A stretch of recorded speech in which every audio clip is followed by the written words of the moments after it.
ओम श्री परमात्मने नमः। मुंडकोपनिषद। यह उपनिषद अथर्ववेद की शौनक शाखा से है।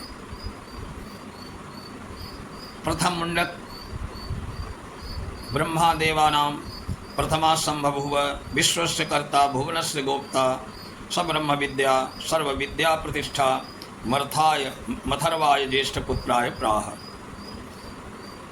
ओम इस परमेश्वर के नाम का स्मरण करते हुए उपनिषद का आरंभ किया है।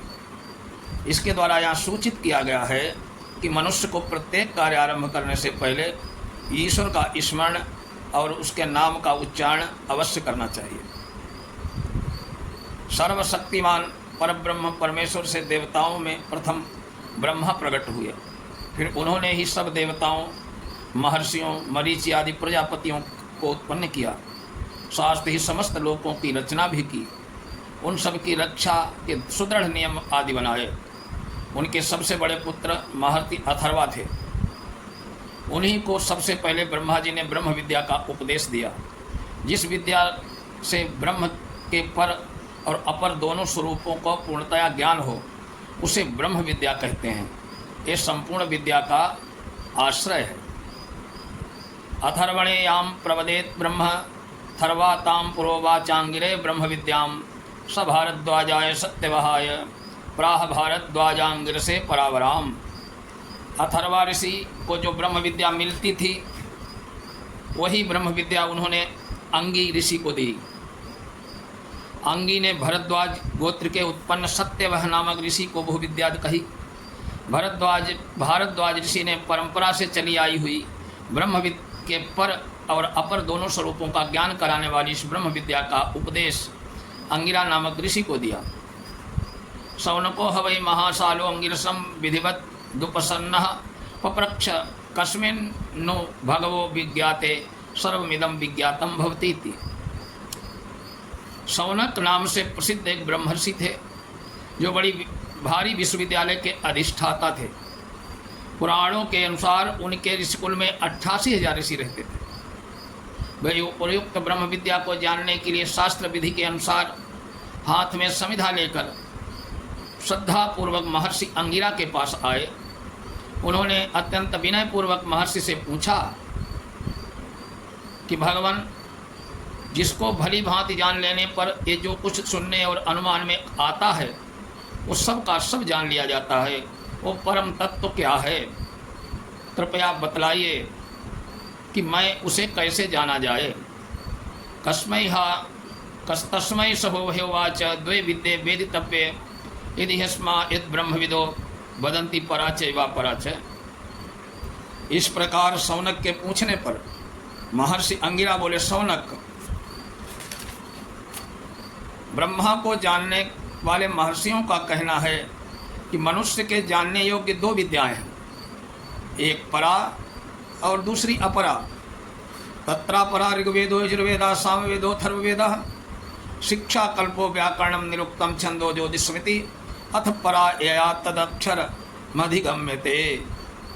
उन दोनों में से जिसके द्वारा इसलोक और परलोक संबंधी भोगों, उनकी प्राप्ति के साधनों को प्राप्त किया जाता है, जिसमें भोगों की स्थिति, भोगों को उपभोग करने के प्रकार, भोग सामग्री की रचना, उनको उपलब्ध करने के नाना प्रकार के साधन आदि का वर्णन है, वो तो अपरा विद्या है। जैसे ऋग्वेद, यजुर्वेद, साम और अथर्ववेद, ये चारों वेद हैं।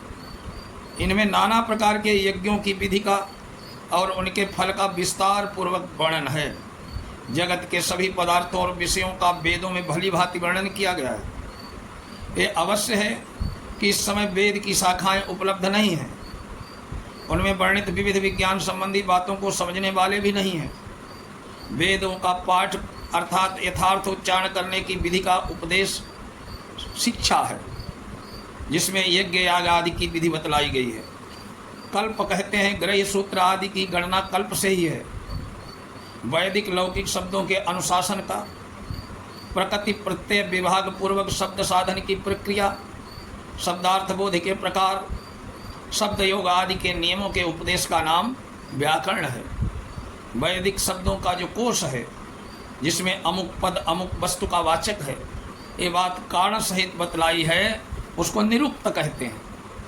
वैदिक छंदों की जाति और भेद बतलाने वाली विद्या छंद कहलाती है। ग्रह और नक्षत्रों की स्थिति, गति और उनके साथ हमारा क्या संबंध है, इस सब बातों पर विचार करने किया गया है, वो ज्योतिष है। विद्या ज्योतिष विद्या है।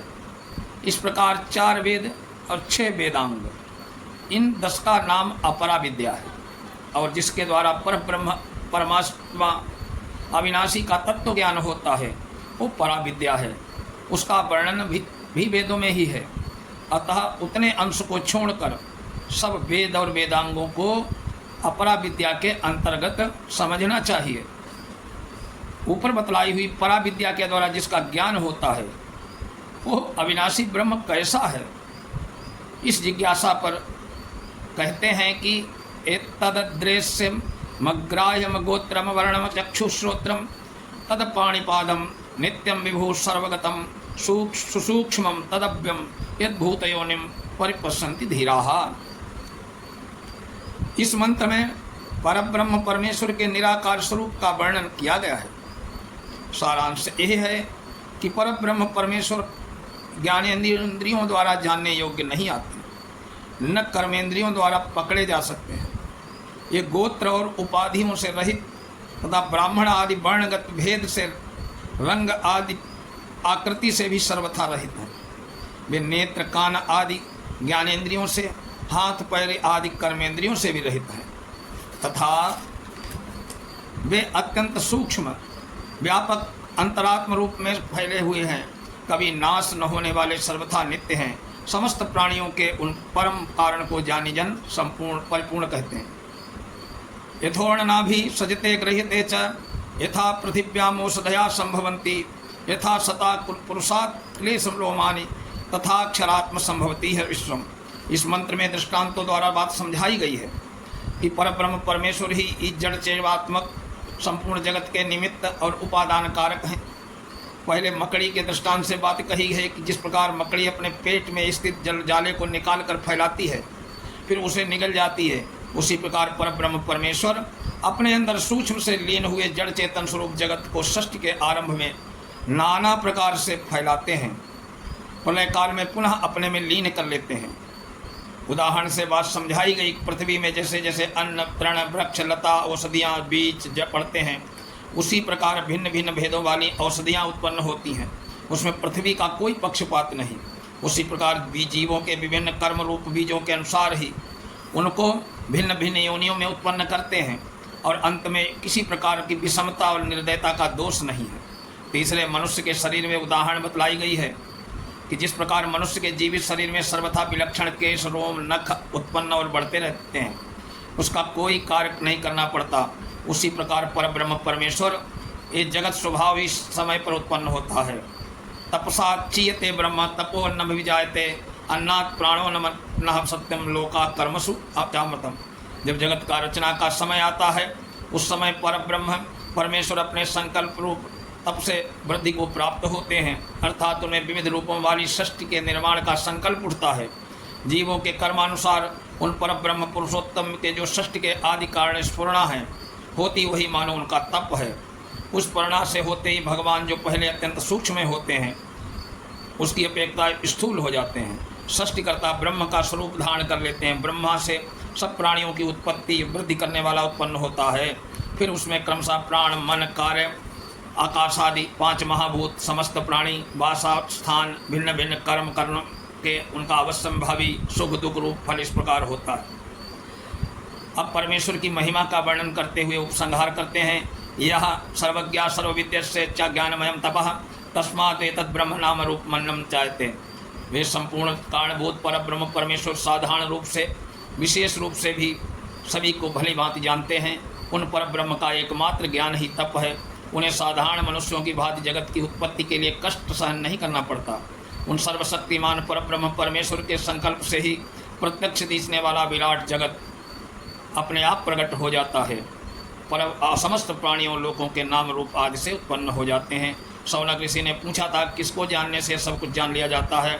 उसके उत्तर में परम कारण पर ब्रह्म परमात्मा के जातक जगत की उत्पत्ति का कारण बतलाकर कि उन सर्वशक्तिमान सर्वज्ञ कर्ता धर्ता परमेश्वर को जान लेने पर सब कुछ ज्ञात हो जाता है।